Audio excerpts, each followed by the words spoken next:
So Christmas is coming up. If anybody's wondering like what to get me for Christmas, I would love one of these. It's a Polestar 2. I feel very at home in the driver's seat, especially when there's something like this playing.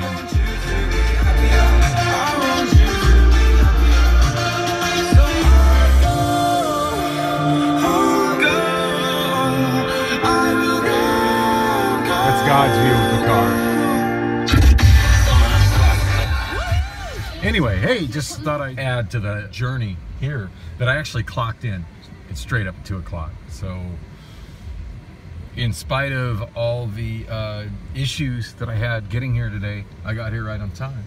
Esther still hasn't realized that I've been promoted to the same level as her, but on night shift, which is funny because when she tells me to do stuff, I just look at her funny. Speaking of which, oh no, that's somebody in the shop just pulled another tire one out. I was just building the tire line up. Anyway, I'm getting back to work. I just wanted to let the world know that I actually made it to work and clocked in right on time. And I'm sitting in the driver's seat of a Polestar 2, and I love these cars. Love these cars. It's letting me know the tire pressure is low, so it's over here in the tire line. It is 10:39 p.m., 97 degrees, and there's a light breeze. Okay, it's a little more than a light breeze. Walking over to the 24th Street SkyTrain station. Glenn just dropped me off. Same spot he's dropped me off the last couple of nights. You know, he doesn't mind doing it, and it's not out of his way in the slightest. And it's quicker and easier than me trying to find a ride with somebody that's still working at MLS, because by 10:30 p.m. most everybody is out of there. Hertz does run all night long. I didn't realize that until a couple nights ago. But Hertz does run all night long. They run on pretty much a skeleton crew. And I don't know. I think there's some MLS people that do stay till midnight, but not in the maintenance department. In fact, Glenn, I'm the only one there after 5:30 p.m. Or sorry, 4:30 p.m. 4:30 p.m. It's just me, and then Glenn shows up at 5. And I know they want him there sooner, but he's got a day job, and that's what they're working around. But it's really been working well, and I'm getting nothing but positive feedback from management. I actually talked to the night shift manager tonight and met him for the first time. That not for MLS, but for Hertz. He was trying to deal with some stuff with Dollar and Thrifty, and was just glad to see us coming in and still these cars. Kind of had something different there. It was a pickup truck, and there were tires in the back of it. I'm like, what's up with this? Apparently the customer had taken care of the tire situation himself. So the rim was in the back of the truck, and there was an extra tire in the back of the truck, and it's like, okay, I know where to put that. This is really weird, but yeah, I know where to put that. Oh, it feels so good stepping in the air conditioning right here. But yeah, Glenn and I were talking after I dropped that one off in the tire line, and we were driving back, about how, you know, like I would, as a rental car customer, I would never mess with that. Like if that went down and I was renting a truck, I'd be on the phone with her saying, hey, I need another truck. I need another truck. You guys gotta get me another truck. I couldn't imagine spending time at a tire shop in a rental truck. I spend money on a rental vehicle. That becomes somebody else's problem. I don't even like handling that shit with my own vehicle. Really, really, really good night. The pattern that's going on right now is, oh man, I just missed my train. Should have just hustled a little bit quicker up here. Oh wait. Oh no, that one will be running over to the rental car center. Oh well. Not too big of a deal. There'll be another one along within.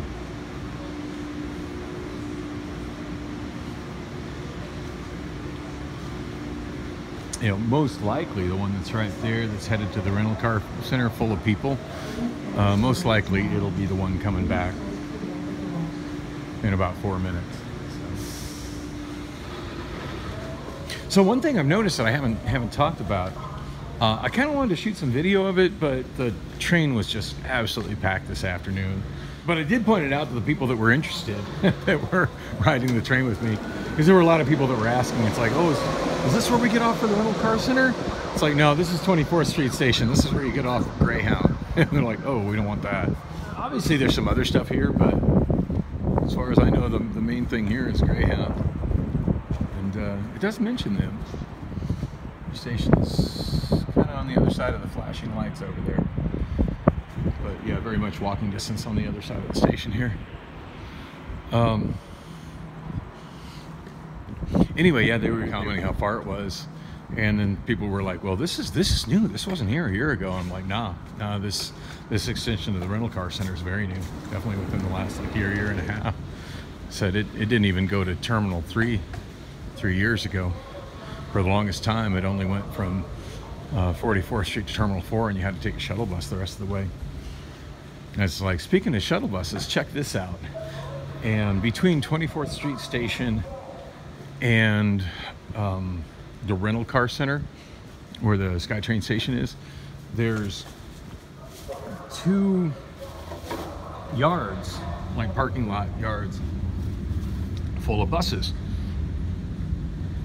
And one of them is full of buses all labeled as the inter-terminal shuttles, and the other is full of buses labeled as the rental car shuttles, which are the buses that you used to take from the 2 terminals to and from, well, and back then it was 3 terminals, Terminal 2, Terminal 3, which 2, Terminal 2, which has been demolished, and also 3 and 4. It went to all 3 terminals and then went over to the rental car center. And then the inter-terminal bus just went back and forth, I think, between Terminal 2, Terminal 3, Terminal 4. Just did a loop of that. If it went anywhere else, I don't recall. I don't ever recall using it, to be honest.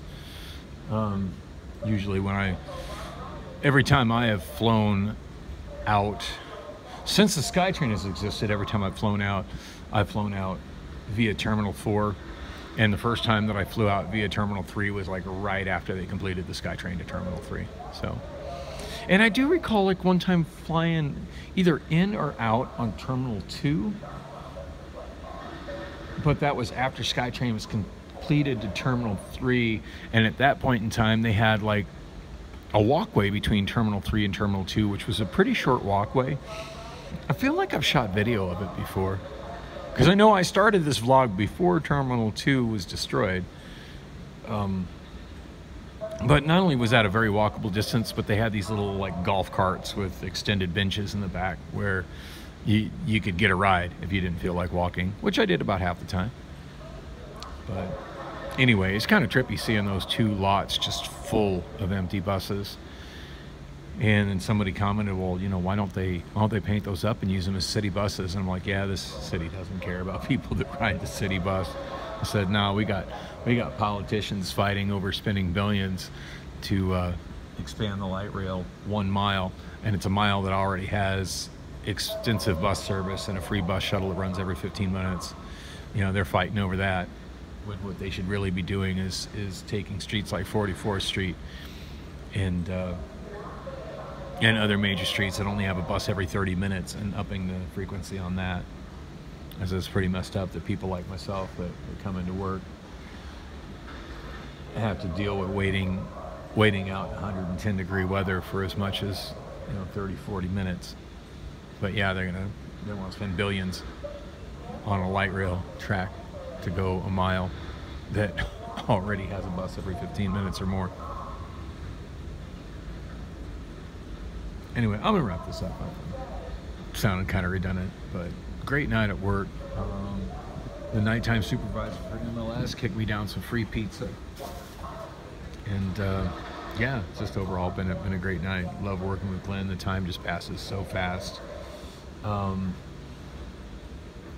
Radio stations, like mostly listening to hip-hop satellite radio, although sometimes I get in a car that doesn't have Sirius XM in it, so I've been listening to FM radio. And just all the pop stations and hip-hop stations are just really playing up the fact that today marks the 50th anniversary of the birth of hip hop. So 101.5 FM, counting down now. I don't know how they came up with the list, but counting down what they consider the 50 greatest hip hop songs of all time. I caught a little bit of that.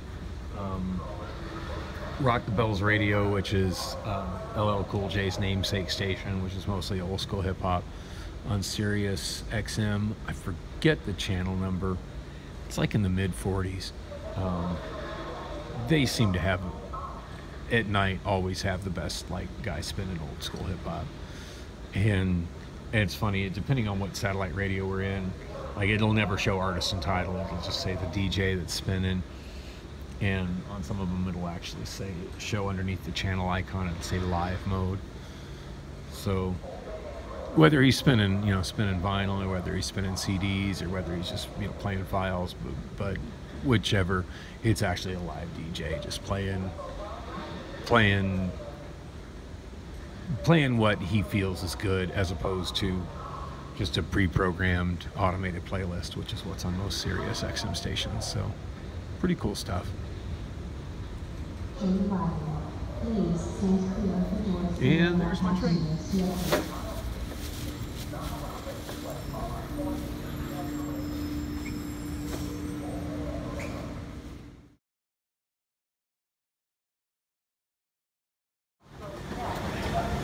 Right, it is 11:06 p.m. and I'm on my way out of the 44th Street SkyTrain station. There was a bit of a weird delay on the SkyTrain at East Economy parking. I'm not quite sure what happened. Like, they got on the intercom and tried to say what was going on, but it kind of sounded like Charlie Brown's teacher.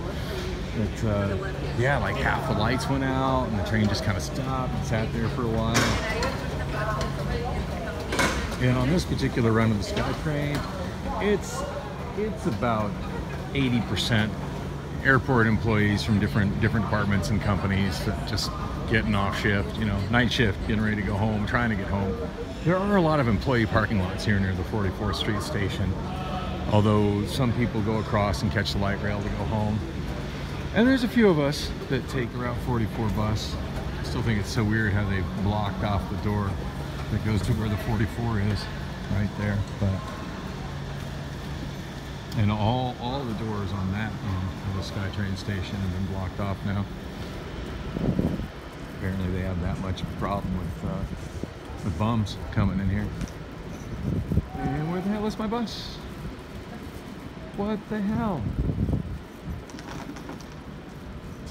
Wow. Literally 4 minutes ago, I checked. Is that it over there? Literally 4 minutes ago, I checked the I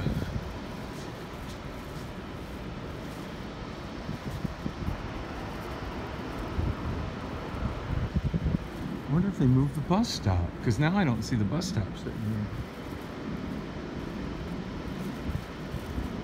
I checked the bus app and it showed it was sitting there. It doesn't leave till 11:16. It's 11:08 right now.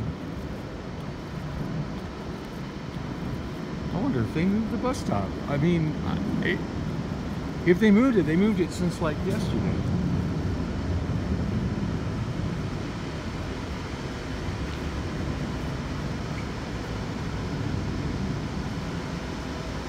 Oh, no, they didn't move it. I'm just literally turned around 180 degrees. Wow, I don't know how the hell I did that. I don't usually get disoriented that way. That was weird.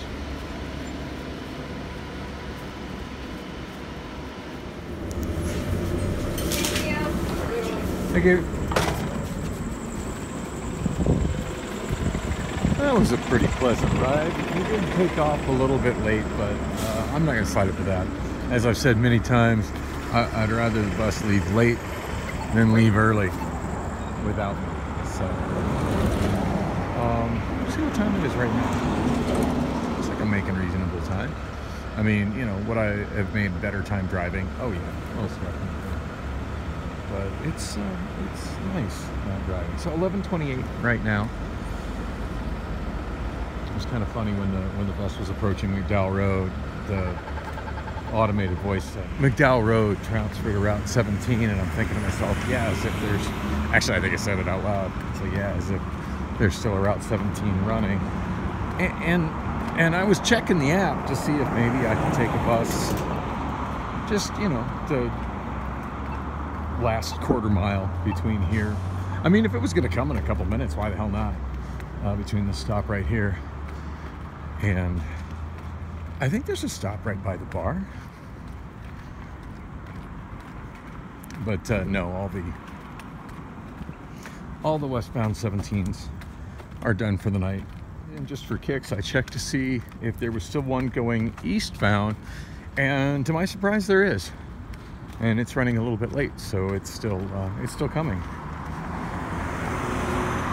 Always a good sign when you check the Valley Metro app and it says that the bus is running late, because that means that it's actually coming.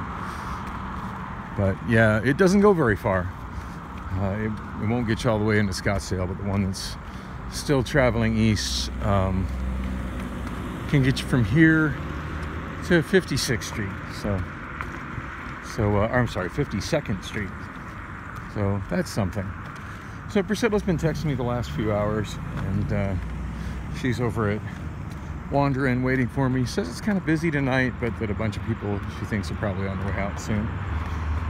Honestly, I don't like it when the bar is dead, because that's boring. But it's not as much fun for me when it's really busy either. So it's rather kind of a medium-sized level crowd with a bunch of regulars that I'm familiar with. That's kind of my comfort zone. But I'm thinking I'm going to do the message.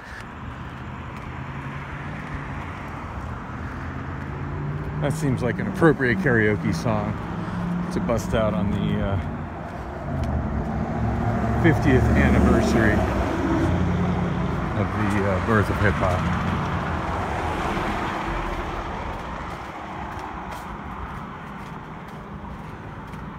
Still loving all the stuff that's been on satellite radio and FM radio tonight.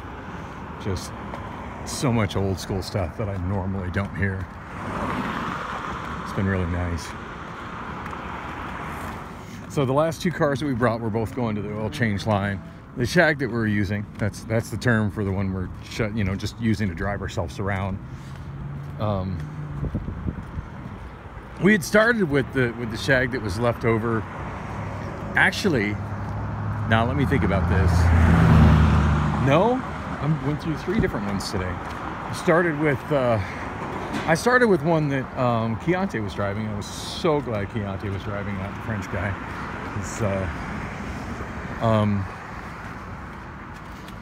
I always forget his damn name. Emmanuel. He's just not got a lot of situational awareness. Like, I think it was yesterday, after Keontae took off, I had stepped out of the shag that he was driving, which I don't have a problem with him driving. Like, I don't feel like I need to be in control and be the one driving.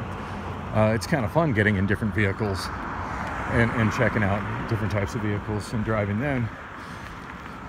But anyway, I stepped out and I said, hey, let me check this one and see what's up with it, because there wasn't anything written on the window.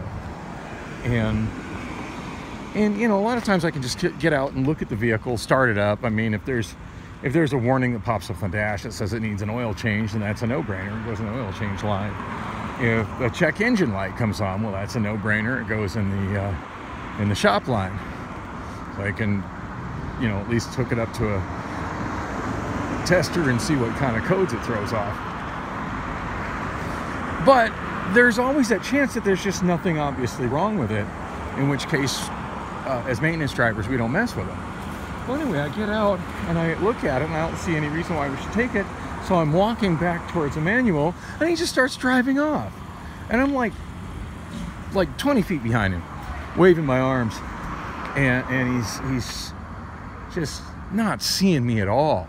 The guy's just got no situational awareness. And when I finally got his attention enough for him to stop, and I mean, I literally had to kind of chase after him and tap on the back of the vehicle to get him to stop and let me back in.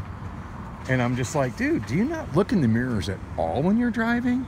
And he just gave me this blank look, which maybe that was beyond his English comprehension. His primary language is French, but still, yeah, a lot more pleasant when Keontae was driving.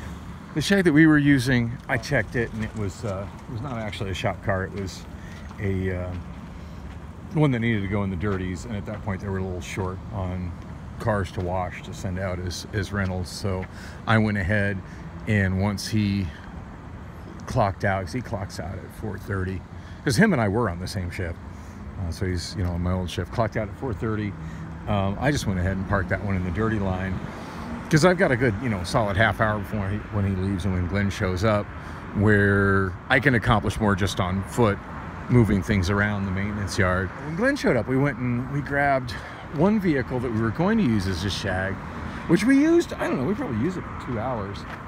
But at one point the sun is setting, and it's kind of like glaring in my eyes, like we're headed south towards the garage from the maintenance yard, and the sun is kind of setting, and it's on the right in my eyes and passenger seat. So I tried to move the sun visor to block it, and it literally just fell out of the ceiling. Like I didn't break it or anything, it just fell. And I'm like, okay, this is just shit. And I kept, like, for the next hour, I kept trying to kind of click it up and get it to where it was not. It just kept falling down. I'm like, you know what, fuck this car. Let's get a better car. And we ended up getting in, I forget what the heck that vehicle was, but we ended up getting in a Toyota, I don't remember what it is, some kind of like a SUV crossover sort of thing, like a small crossover, but it was really comfortable. It was a nice ride. I didn't drive it, he drove it. I mean, I think I probably moved it around a little bit, but for the most part he drove it. Plus the first one that we grabbed, it was marked as just needing an oil change, but then once we got in it, we quickly realized that it had a huge crack in the windshield. So it's like, yeah, let's just leave this for the windshield guys to deal with. But yeah, we drove around the Toyota the rest of the night, and kind of funny, like him and I both agree the most important feature that a shag has to have is XM satellite radio, because that's where the good tunes are at. Anyway, speaking of good tunes, I'm at the Wander Inn. It's time to go in and sing some good tunes.